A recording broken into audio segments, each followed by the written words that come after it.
Magandang araw, Bagong Pilipinas. Narito ang Police News Express sa oras na ito. Umabot na sa mahigit 1,000 pamilya sa Cagayan ang inilikas ng mga otoridad upang iligtas sa pananalasa ng bagyong Christine. Alamin ang detalye mula kay Patrolwoman Leni Lorenzo. Individual mula sa 1,321 na pamilya ang inilikas sa probinsya ng Cagayan dahil sa epekto ng bagyong Christine.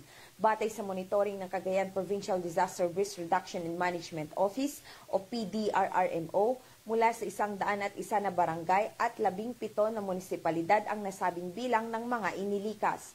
Pansamantalang namamalagi ang nasabing mga pamilya sa iba't ibang evacuation centers sa lalawigan na inihanda ng kanilang mga lokal na pamahalaan para matiyak ang kaligtasan ng bawat mamamayan. Samantala, pinangunahan naman ni Police Colonel Mardito G. Angulwan, Provincial Director, Cagayan Police Provincial Office nitong umaga ang pag-iinspeksyon at pagmomonitor sa lungsod ng Tugigaraw, gayon din ang pakikipag-ugnayan sa Task Force Lingkod Cagayan ukol sa bagyong Christine.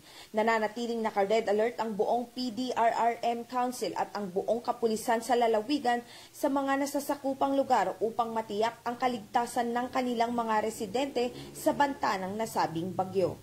Mula dito sa Tugigaraw City Evacuation Center, ako ang iyong PNN correspondent, Patrolwoman Leni Lorenzo. Alagad ng batas, tagataguyod ng balitang pulis. Maraming salamat, Patrolwoman Lorenzo.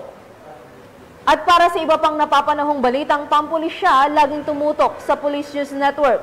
Alagad ng batas, tagataguyod ng balitang pulis. Ako po si Police Corporal De Los Santos, nagbabalita para sa Police News Express.